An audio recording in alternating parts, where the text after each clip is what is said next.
Good afternoon, everyone. Hi. I hope everybody's keeping warm because if you're in the Midwest, it's freezing.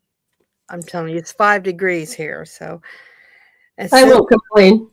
I know you said it was like 34. Ah, 70, it's 74. yes, I'm sorry, 74. Yeah. Oh my gosh, I take that. I trade you. You can you can come here in the 9 or the 5 degrees, and I go there for the 74. It's Yeah, I think our guest would like that too. yes. It's been really cold. I should get used to it, but you know what? You never get used to the Midwest with the weather. The humidity is so hot, and the winters are just so freezing.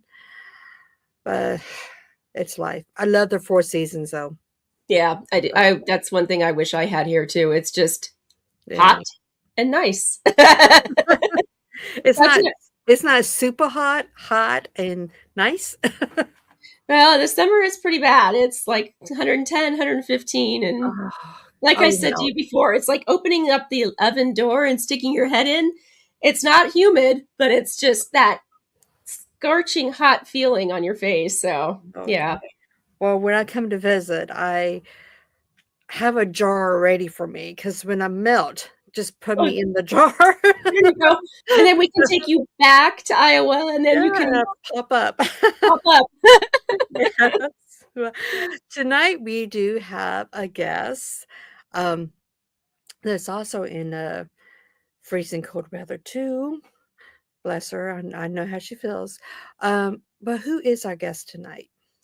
Well, thank you everyone for joining us today within the Cauldron and Behind the Witch's Veil. We have a wonderful guest tonight, Natalie Lucia. She's a psychic medium, animal communicator, mediumship teacher, healer.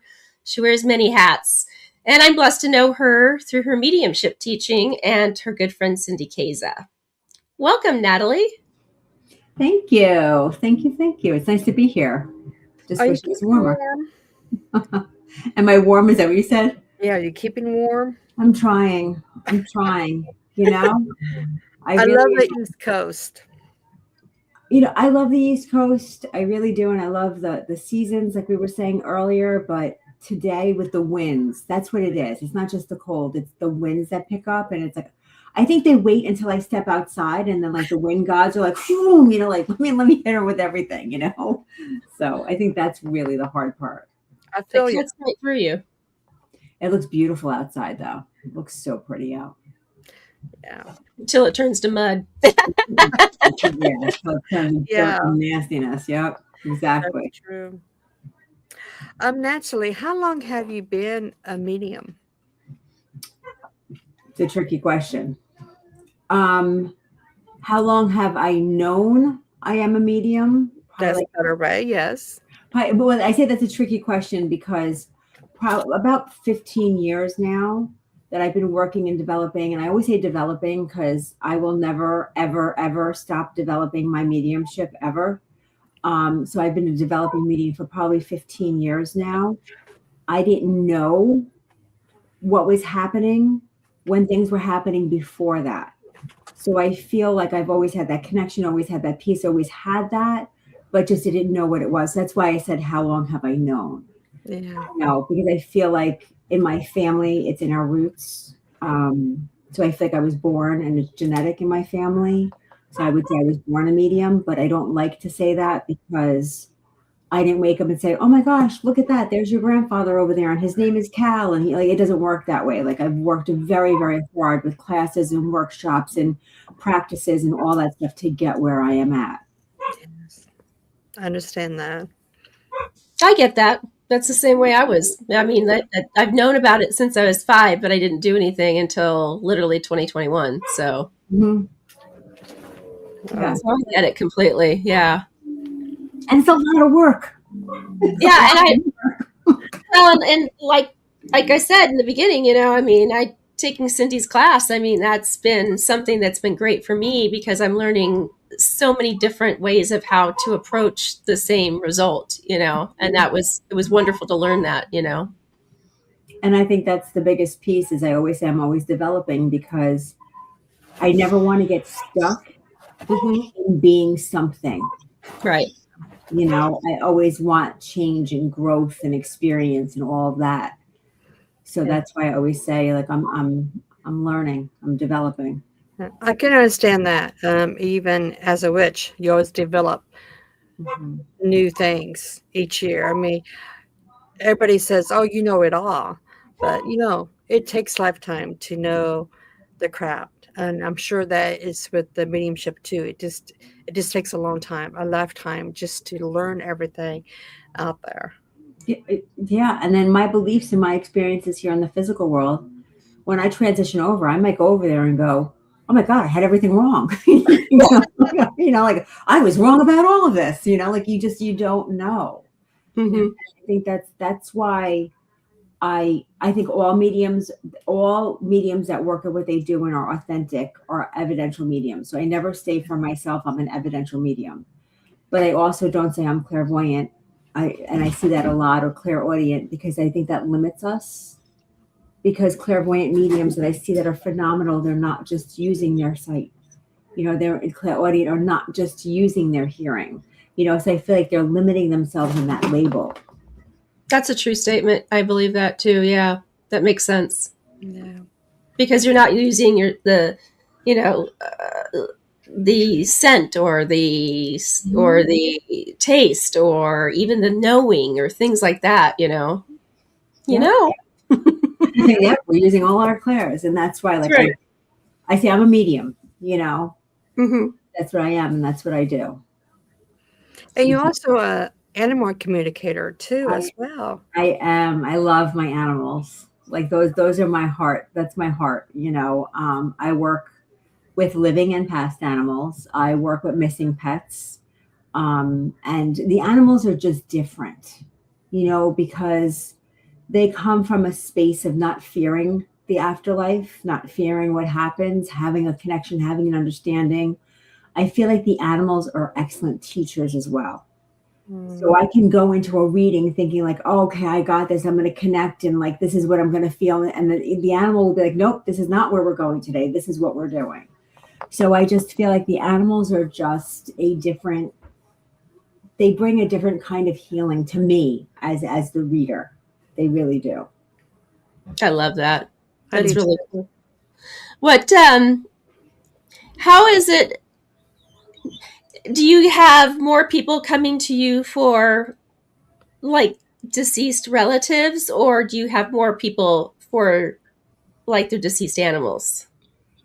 I Or is have it a fifty slew fifty? of everything. Yeah, I have psychic readings, animal communication readings, mediumship readings. A lot of the times people I really go a lot by word of mouth. So I don't really advertise myself a lot. And people will come to me and go, oh, you were recommended for a mediumship reading from so and so.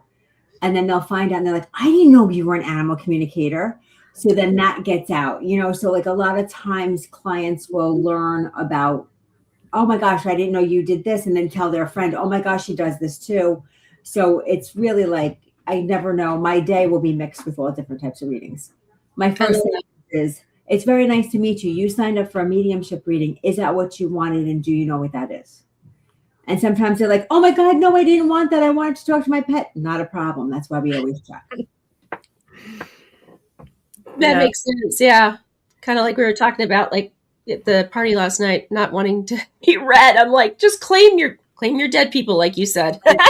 Yeah, I say claim my dead people. Also, like when I do private events or when I do fundraisers, things like that, I actually have a statement that goes out to the person who is hosting, and in that statement it says, sometimes we really want Aunt Sally to join us at the party, but she doesn't want to be there. It's okay to allow her to miss this opportunity.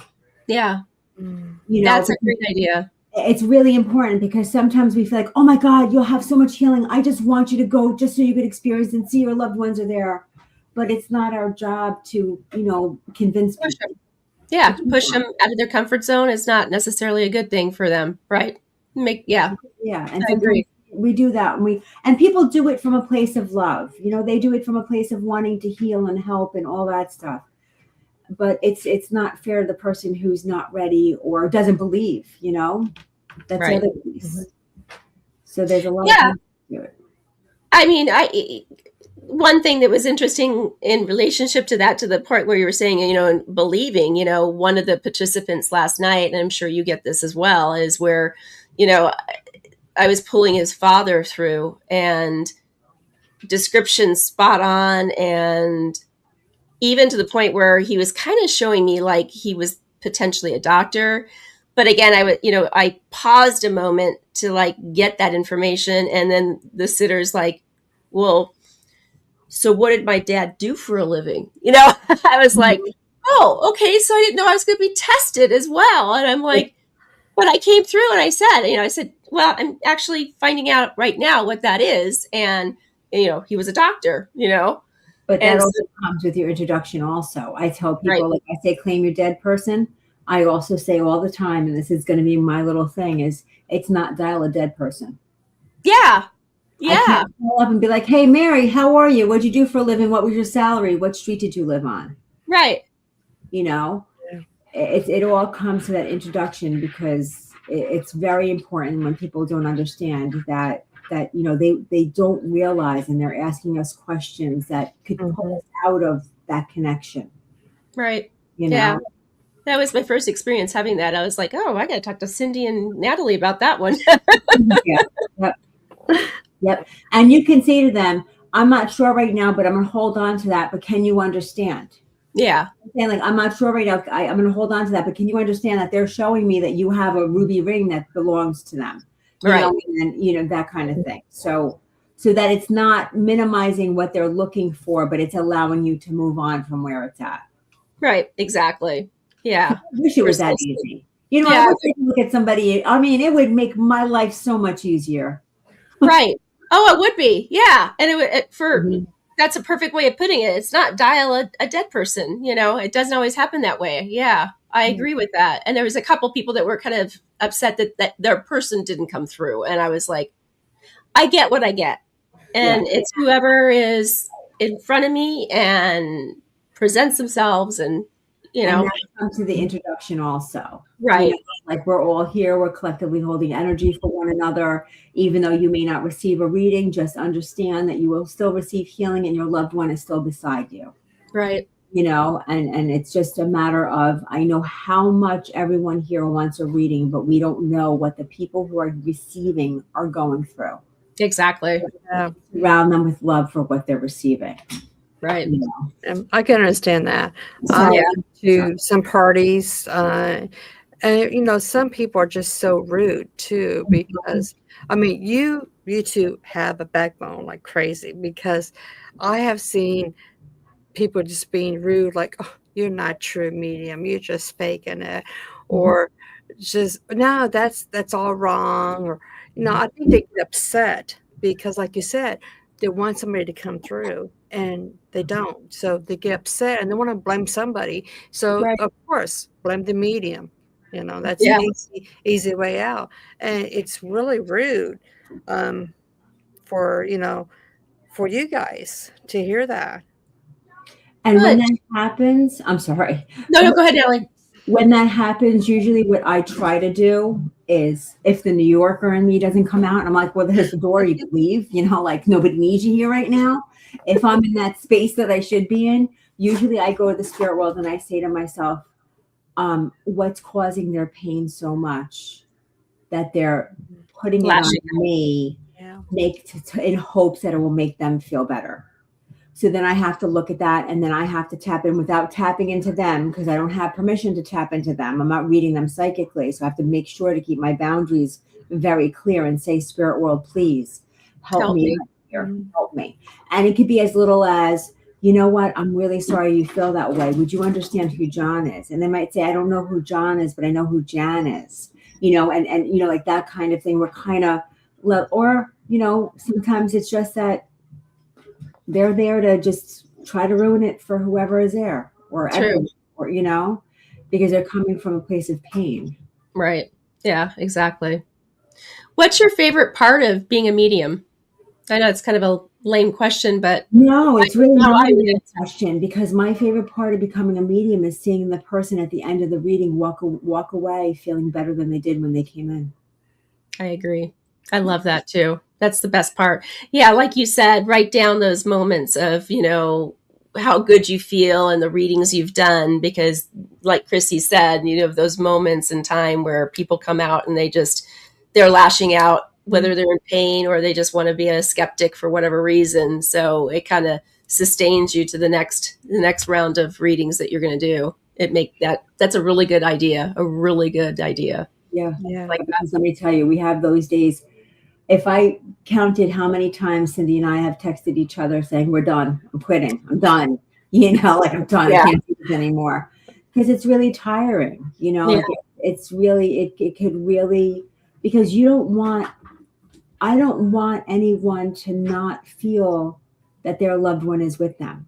Mm-hmm. Loss is so deep and grief is so heavy. That it breaks my heart, and I could feel their pain if they don't receive in that moment what I know they need. So that's the piece of it.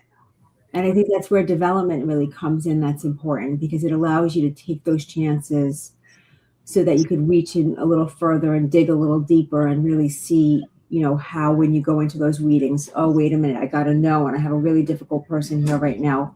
What do I need to do to get through that? Right. So can you explain to the audience? Okay. Because a lot of people knows about mediumship, and some, like I said, don't really believe in it as well because they think it's fake. So is there a way you can maybe differentiate the fake from the real ones? The fake from the real one's really easy. I will never say to somebody, you have a curse on you, give me $900 and I'll take it off. Yeah. That's a red alert. That's that is the biggest red flag I have ever seen, and it kills me because they know exactly who to pick on.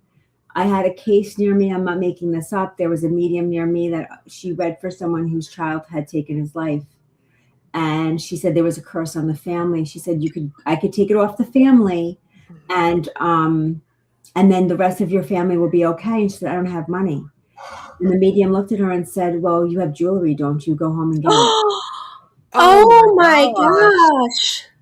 So that's how I got the phone call from a friend of this woman saying, this just happened. I'm really upset. And I said, you're really upset? I said, you call your friend right now and you tell her she better not pick up any jewelry and give it to anybody. Yeah, absolutely. So that right there, when it doesn't feel right, it isn't right. Listen, I'm not the medium for everyone, but there is a medium for everyone, and that's what we need to remember. But if it doesn't feel right, people shouldn't make it fit. Those flags, that feeling. I'm an affordable medium, but I'm not cheap. So if somebody comes to me and they say, I can't afford you, I say, don't worry, sweetheart. There'll be a time when it works out. Right. Yeah. So that's the other piece, is that when people find and they see how much people charge, if it seems like it's a lot of money, don't save your money to see that medium. Wait and let it unfold the way it is. I give free readings online all the time. All the time I'm doing it. So that's the other piece, is like, look at where the people are coming from and look at reviews.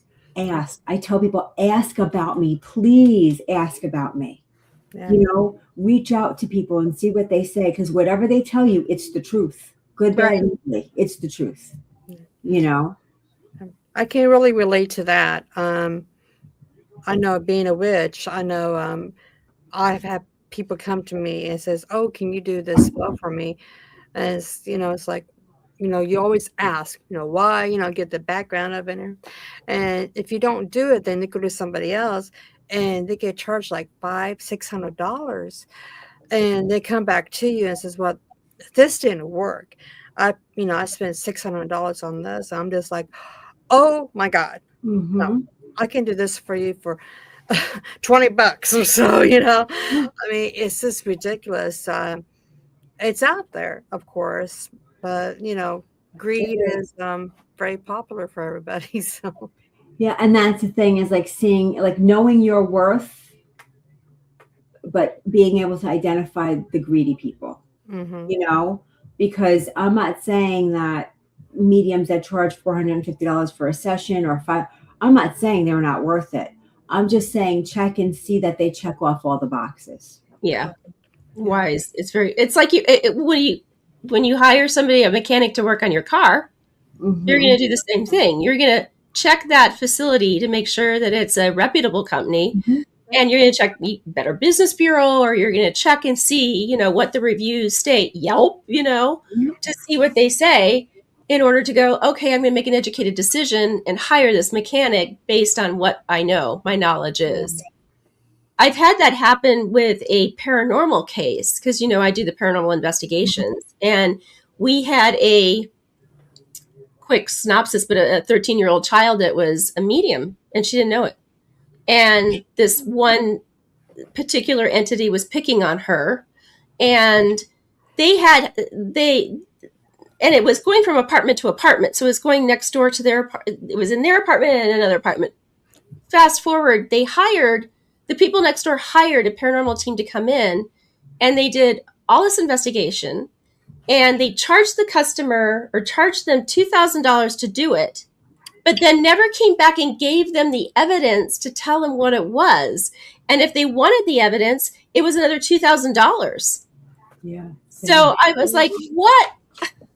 We don't charge for investigations, residential investigations. We do not charge for that because that is a service that we give freely to people to help them out. And then I don't charge for my mediumship services when I go in and do that because that's part of the paranormal investigation. I'm there to assist and help them figure out what is in the building or the house. But I was floored. I'm like, $4,000? That's crazy. But yeah, there's shysters everywhere. Yep, and just know what you're paying for. Like I said, there's great phenomenal mediums out there that are worth every penny. Right. They're a lot of money, but they're great. And there's great mediums out there that do it for free, but I live in New York and I have bills to pay, so I'm not doing it for you. Yeah. I have 3 kids and I have a slew of rescue animals, as you can see. So we all need to eat. Right, exactly. Well, I'm glad that you rescue animals. I always tell everybody when they get a pet, it's a lifetime commitment. And I hate to give a pet away if I have to. It scares me. It terrorizes me because I know I'm taking care of that pet, but would the next person take care of that pet too? And right. So if I have to give a pet away, it has to be from family or friends that I know really well, because I cannot just put it on Craigslist and say, hey, this is a cat or dog for sale or give away. I can't do that. It just scares me too much, knowing that a poor innocent animal can be abused by somebody. And I might be to blame of that for allowing that to happen by giving that pet away. So yeah, it's difficult. Yeah, we have a lot of rescue groups and we work with one another so that sometimes things happen and people have to rehome their animals, and the rescues help to vet who is interested, because like I said, this one behind me here, she's gonna stay with us because I just couldn't find the right fit for her. I was fostering her. I just couldn't find the right fit for her. She's just, and the fact that she survived coming to me picking her up streets, coming to me being spoon fed and bottle fed. I worked really hard to keep her alive. I want to keep her. Well, and I kind of feel the same way. I was just talking to Chrissy before, you came on. I had to take my little dog Princess to the vet, and she's a little blonde applehead Chihuahua, and it was the same situation. I was going to foster her and I was going to give her away, but then same thing. One of the girls that, she took her for overnight, and I have a contract, when I foster animals, and you sign on the dotted line before I give you the animal. And I do the same thing you do. It's a checkpoint list of interviewing you and vetting you out to make sure that you're going to be a good parent.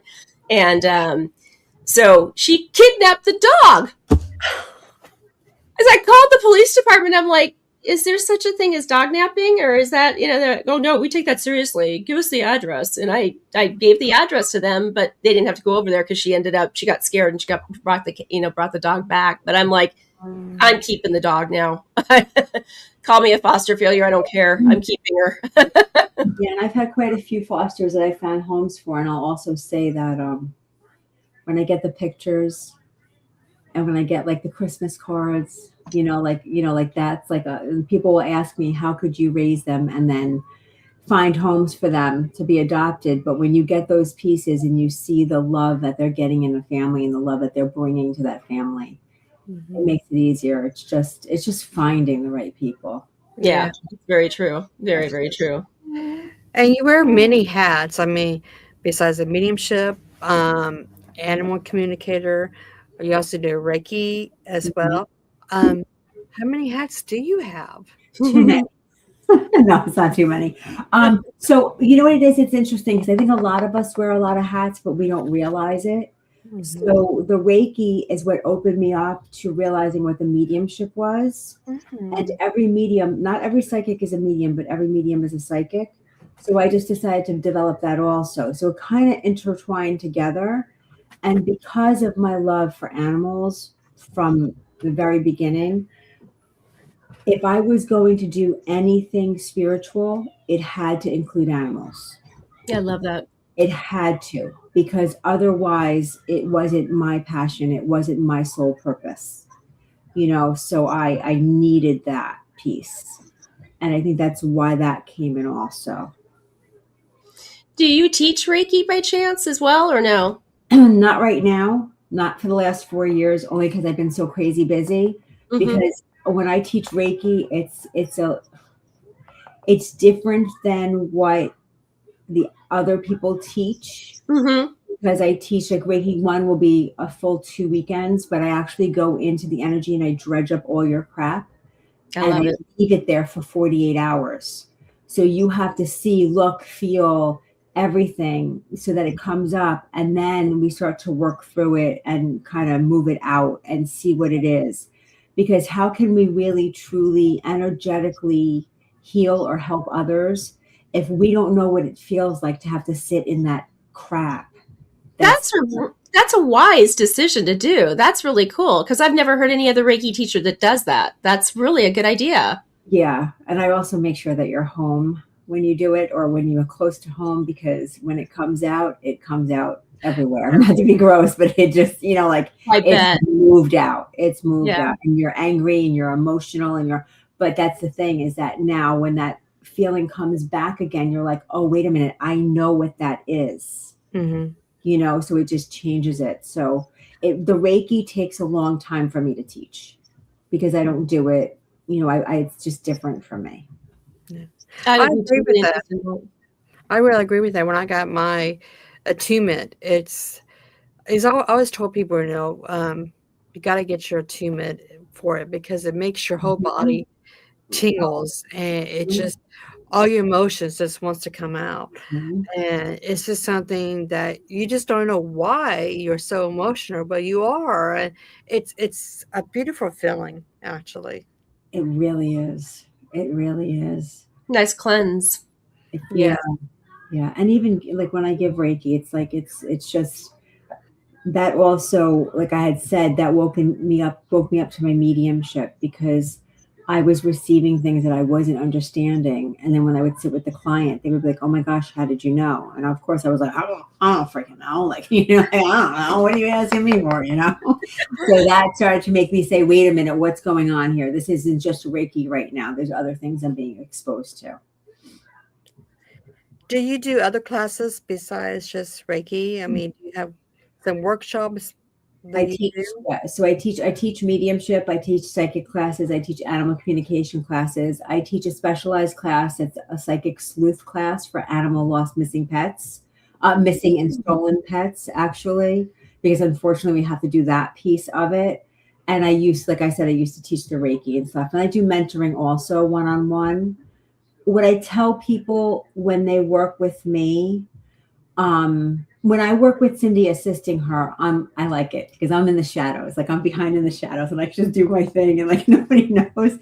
But when I teach, I'm very strict with the way I teach, because I have expectations and I can see what your possibilities are that you may not be able to see in the moment. So I have to push you out of that comfort zone. So when I teach, there's a lot of pushing you, causing you to feel uncomfortable, getting you in that area and having you take chances. And there's a lot of homework. A lot of homework. I love it though. How many courses do we take and then we don't do any of the stuff that we're taught? But when we're in it, we're like, oh my God, this is great. It kind of forces you to be a little bit more accountable for practicing. She rules with a very strict hand. I know she does, because I've been she took over a workshop for Cindy, and it was like, oh my goodness, I thought Cindy was strict. Natalie is stricter than Cindy. Yeah, Cindy is I loved it. Very different when we teach together, which I think is great. We're very different when we teach it, which I think is really great because we complement each other. Right. That's why we're so close, because, you know, we literally, like, what I can't see in myself, she's like, oh my God, blah, blah, blah. And what she can't see in herself, I'm like, oh my God, blah, blah, blah. And then ideas, we're both open to each other's ideas, you know? So I think that that's the nice part of it. But yeah, we're very different. We taught in Philly once, and I remember she went to run out and everybody was talking and they weren't listening out. And I was like, all right, we're back in school. 1, 2, 3, all eyes on me. And she comes back in and she goes, did you just say 1, 2, 3, all eyes on me? I'm like, yes, I did. And guess what? It's like, oh God, I can't with you. Yeah. It got their attention. But yeah, and I'm a high school teacher. So I teach high school special ed for over 25 years, almost 30 years now. Oh, so cool. So she does wear many hats. I don't think I can. Yeah. Man, you have our heart of steel, because I don't know if I can handle kids all the time and teaching them. I'd be like, oh my gosh, take me away. I adore them. I wouldn't be sitting here right now. Unfortunately, when I was pregnant with my 19-year-old, my student's life was taken. Mm-hmm. And after her life was taken, I was distraught, obviously. Mm-hmm. And she came to me in a dream and she's like, you're a medium. And I was like, you're out of your freaking mind. And she was like, you're a medium. And one of the rules in my classroom is my children are classified kids, so they're special ed.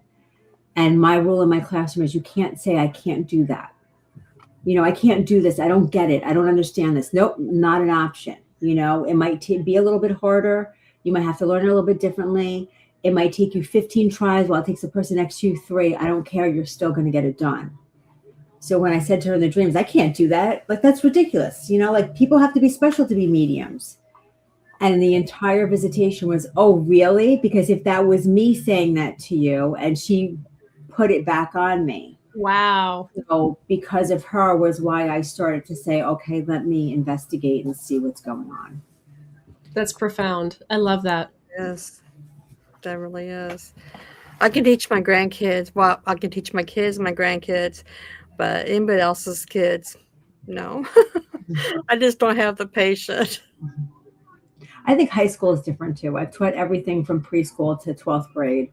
I think high school is different, you know, like they get my sarcasm, you know, they get my craziness, you know, they're like, oh my God, you're nuts. I'm like, yes, I am. Let's move on. You know, like, you know, so we have fun together. So I think it's, you know, because I teach algebra and that sucks. Oh, yeah. I remember those days. Yeah. I have a confession. I cheated in algebra. Listen, I have a confession. If I didn't teach it, I wouldn't be able to do it. That's how you got through college. You cheater! I cheated. Cheater! I was just silly and cute enough for everybody else to do my homework for me. So, and my test. That's smart. I got away with it. I don't even think I remember algebra. Oh yeah, I kind of do. X plus Y equals Z. Yes. Oh my gosh, that's hilarious. Oh, I didn't know it was algebra that you taught. That's impressive. Oh my gosh. That's amazing. My main subject is algebra. Wow. That's incredible. Do you do any kind of events? I mean, I'm sure you do, but yes. I have actually an event coming up on February 20th, but it's in person. And it's Feed the Ferals.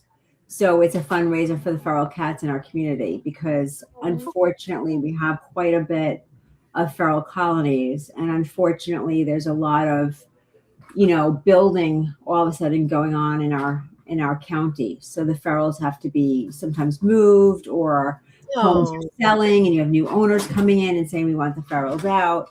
But we have beautiful, beautiful groups of people here that really, I mean, in the cold weather like it is today, go out there and make sure that they have their houses and they have their water and they have their food and they have their medical care.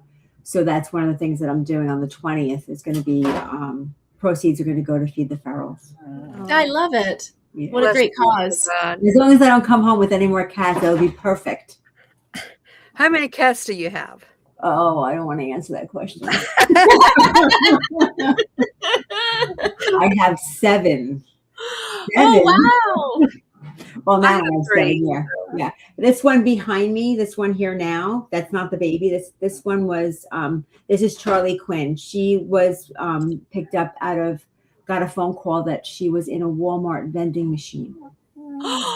Oh my gosh. How the hell did she get in there? Good question, right? Right? Mm-hmm. Yeah. I know. I'm like, yeah. So the fire department, they called the fire department. I said, call the fire department and, and they'll get her out. They got her out and then she stayed with us. And I don't know how. The only thing she has is a little scar on her nose. It was like a little scratched. But she came to us. She was maybe 2 pounds when she came. Yeah. She must have just slinkied her way in through the opening. I don't think so. I think somebody put her in there. Yeah. That's what I was thinking too. Somebody had to put her in there. And I think somebody put her in there. So cruel. It's so cool. It was like 95 degrees. Yeah. And it was like 95 degrees in New York. It was really hot. One of my oldest daughter's friends was walking into Walmart and saw her and called me right away. Was like, "You're not going to believe us. I don't know what to do." So that's how we got her. Yeah. I hate people when they do stuff like that. They're so cruel. So unnecessary. Unbelievable. Yeah, unnecessary. So unnecessary. Like, leave the animals alone. Yeah. Unbelievable. But she's chunky and she's happy and she's healthy, so it's happy ending. Go ahead.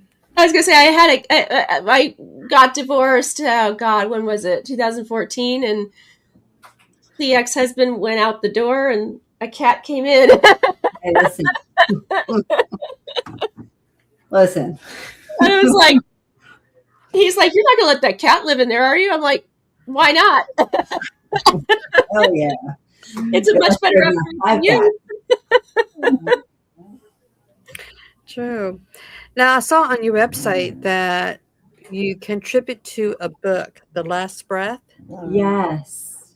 Can you tell us about?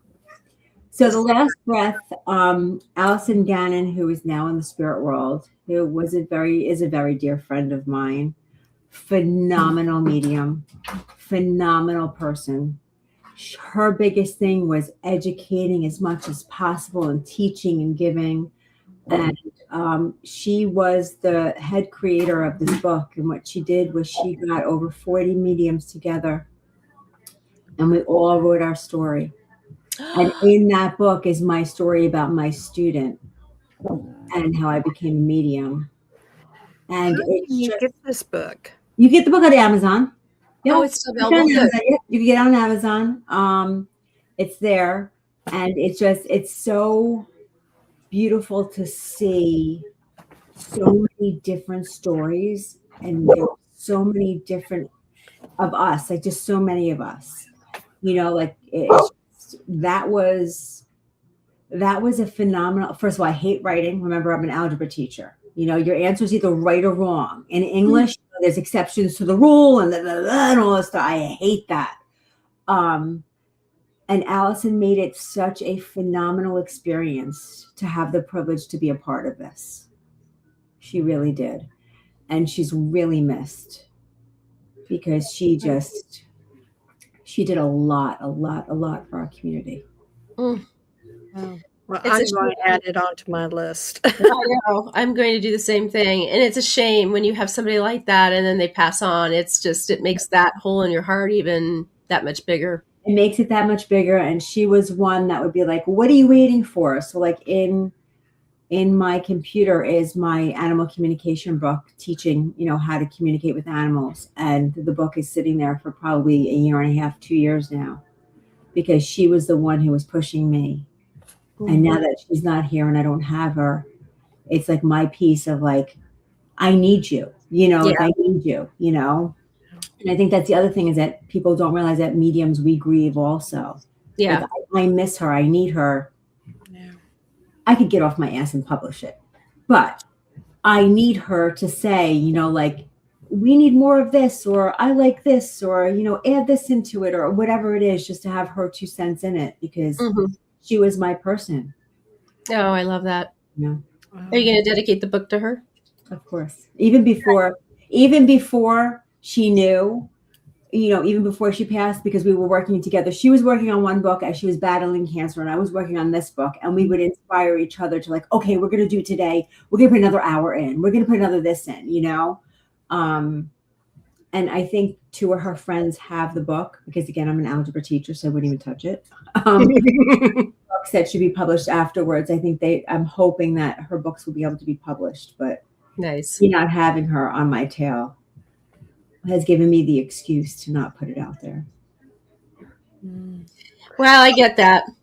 I'm working on mine too. Although Christy's already published one book and she's working on the second one. Or did you get the second one published? No, the first one I retract back because the publisher kind of messed it up.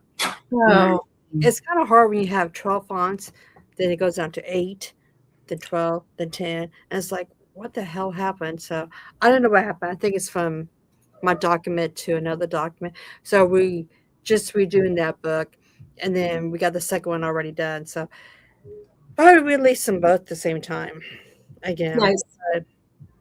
I did, Natalie, put in about the book into our chat for everybody to look at and look it up. And you said it was from Amazon. You can get it. Mm-hmm. Okay, I just put that in there too because we like to promote that book for you. Thank you. Yeah, it's on my list now too. Yeah, it's a great book, and I'm not saying this because I'm in it. Because even like I didn't get to read everybody's stories before the book was published. Like we would share it with just a few other authors so that everybody could see and comment and whatever. So when I remember reading through the entire book for the first time and just not wanting to put it down because it was just story after story. And they're not the same. That's the piece. They're not the same. I love it. Wow. Yeah. I gotta you're inspiring me to get back on my book again too. I gotta get on my butt and start doing my stuff too. I gotta get it done. I really do. And I'm just in the infantile stages of it. So it's a lot of work. It's time factor, I'm really good at time management, but in the past, probably 4 or 6 months with the holidays and everything, trying to get back into the groove for the new year, it's been a challenge. And always something new is coming onto my plate too. So I don't say no, and I need to know. I need to say no more. So. I think we all do that. I know I do. Not right now, because sometimes no is very difficult. Yeah. It's not right now makes it a little bit easier. Yeah, it's not no. It's not yes. It's like a maybe. Yeah. We'll get back to you. We'll get to it later for my to-do list. Because I do have a to-do list. I make one every night before I go to bed, what I'm going to do all day. I know it sounds silly. I do the same thing. Even for cleaning house, it's like breakfast, dishes, laundry. Mm-hmm. So yeah. So I'm too much for some people though. So I don't know. I do the same exact thing. I've got a book sitting right over there on my desk that I keep adding to every single day, and it's the stuff that needs to get done. And then when I'm done, I cross it off the list. So I'm a list maker. And it feels so good when you get to cross it off. Yeah, compulsive list maker. Go ahead. Oh, how can somebody get a hold of you? Now, we got the website down The below. website, Natalie Lucia is what I go by on all my handles for everything, for Facebook, for Instagram, for TikTok. So they could find me on there. I always tell people, if I don't reach out to people, meaning I won't reach out to them and say, hey, will you friend me? Or I have a message for you. You know, I always stress that to them. So if they ever receive something from Natalie Lucia, they could always email me at the same thing, Natalie Lucia medium@gmail.com.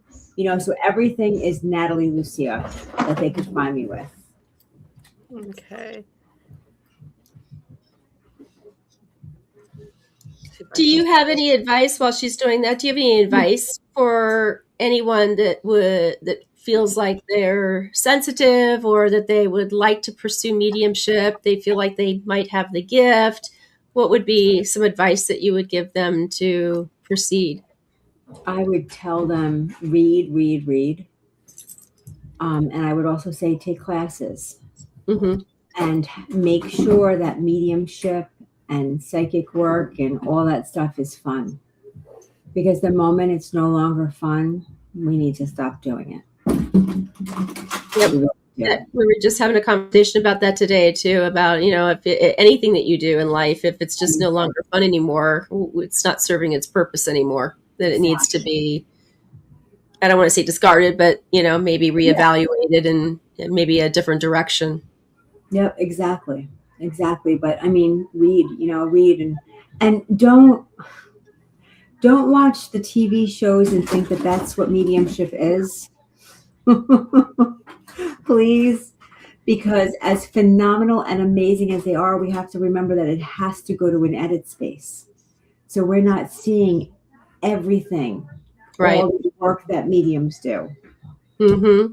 If you go and you practice your mediumship and you get evidence and you're working with someone and you get 3 pieces right out of 10, celebrate that. You're Right. developing, you're learning, celebrate it. You know, don't feel like you have to be, no medium should be spot on 100%. Right. You know, what was it? Either you or Cindy said it's like an onion. You got to peel it apart. You know, you got to peel it to actually get down to the crux of it, you know, when you're doing readings. And I really take that to heart, and knowing to go, like you said, dive deeper and go deeper to get the information. So, yep. And Cindy also always says, like, you know, there's 2 mistakes that we make. We either give it to the wrong person or we misinterpret. right. You Exactly. know? So, but that's all about developing. So we have to be okay with not being right. Mm-hmm. You know, and figuring out where we make our mistakes, because it's okay to make a mistake, but just have fun. You know? Well, that was one of the biggest things that, you know, taking all of Cindy's classes, and that was one of the things that and I think I asked you that too in one of her classes, you know, like how to, you know, like names, for instance, were difficult for me, you know, and I just remember you saying practice, you know, and you said, you know, when you're watching a TV show, say the names out loud, you know, like they say Bob, say Bob. If it's Chrissy, it's Chrissy. If it's Natalie, it's Natalie. Keep repeating that, you know, and it becomes second nature to you. So, and take a chance. I think it was last night. Let's say today's Monday. No, Saturday night. I had a live on Facebook, which is a pain to do, because you have to be up in the spirit world and you have to read the comments. You have to be up in the spirit world, and it's a lot of work. And I had a name, and I'm like, I don't know what name this is. And it's like Dante, or it's like different. It's like Dale. And somebody said David. I said, no, it's not David. I would get David because, and I was talking to this woman. I said, because that's my brother's name, so I know it's not. And the woman was like, well, I'm not really sure. I'm like, that's okay, because everything else you get, I'll figure it out. And we go on. And she goes, wait a minute, it's Devante. I'm like, oh my God, it's Devante. That's exactly what it is. But I had to be okay with I knew that I was wrong with the Dante or the Dale, but I knew that I had to figure it out and unwrap it. I had to be patient. Right. And she said David, and I knew that was wrong. Right. You know, I knew it didn't feel right. Mm-hmm. You know, and then it took a couple of minutes with other evidence coming through for her to click. Right. For her to be, you know, reimagined or remembered. Right. And, you know, and when she said it, I was like, oh my God, that's it. Like, I felt it, you know. Yeah, because you were saying Dante, so you were like so close, you know. You know, there. And I knew it wasn't David. You know, I knew it wasn't, even though they're both DA names, I just knew. So we have to be okay with not being right and allowing it to unravel how it needs to. And you know what? That's the hardest part. And if she didn't click with Devante, I still would have went on with what I was doing and just asked her to hang on to it. You know, and 5 days later, if it came through and she sent me a message, I'd be like, thank you very much. I don't stop from delivering what I'm getting. Yeah. Just get a no. Correct. Yeah. Well, it could be somebody from the future too, couldn't it? I mean, maybe not from the past, but the future. Yeah, but when I'm working mediumistically, I want to make sure my intention, because I always set an intention beforehand. My intention is the person that you're here for will understand the evidence that you're delivering. So that's my intention, and it's very important for me that if you're also the messenger for someone, that someone will understand the evidence that's given. So if you're here because your best friend's mom passed, when you text your best friend or when you're chatting with your best friend and you say, do you know who Devante is? She'll say yes. Because I think that's really, that's part of my training. I think that's what, Right. part of the training that I've gone through. It's just I'm not like that, but it was very much yes, no, I don't know. You know, if you have a mother, you have a mother. We don't turn our mother into a grandmother. It's either mom or not. You know, so I think that really helps me in knowing what I know and knowing what I don't know. Yeah.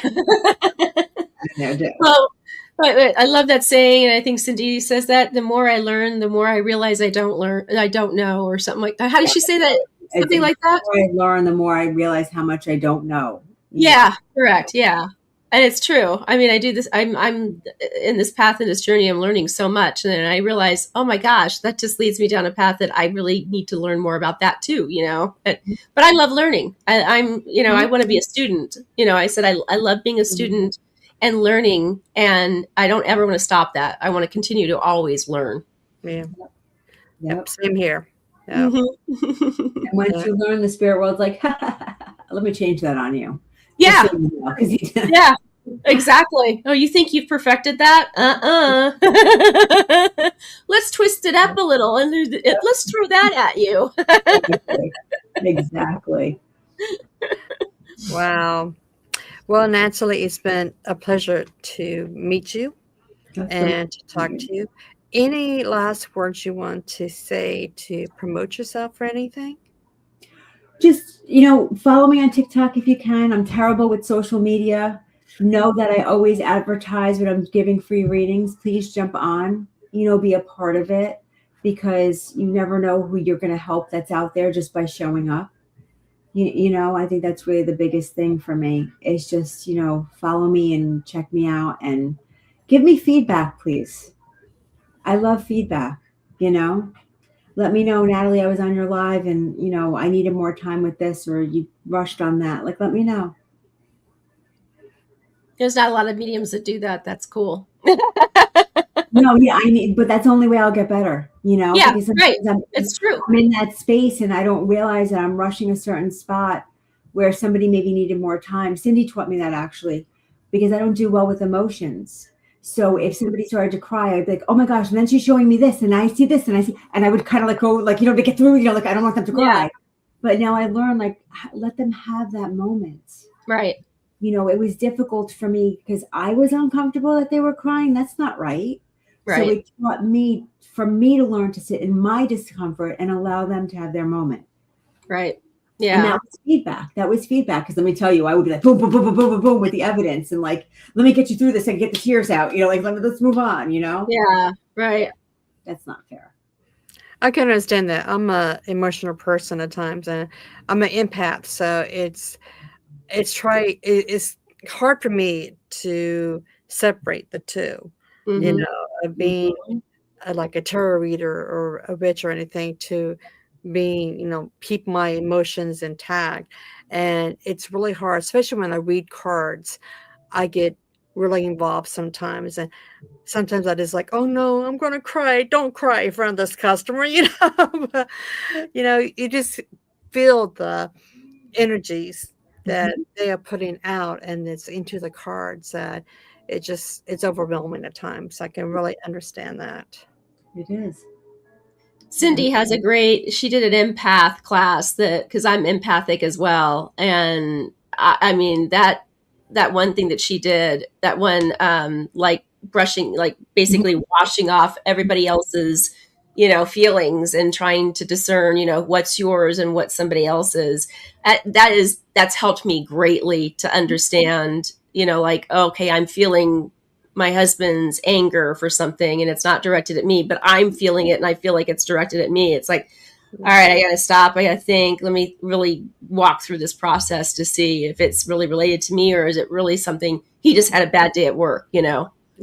So it's a learning process all the way around. Very much so. Very much. Sister, anything else you want to add yourself? I think we're good. No, just stay backstage when we come down at the end. Yep. Just a few seconds after that. Of That course. sounds good. She's a good cop on the bad cops. I always forget that. But subscribe to our channels and share out, like, and we see you Thursday when we talk to an author, Christian Brenner. So stay tuned. And good night, everybody. Blessings. Thank you. Thank you, Natalie. Thank you.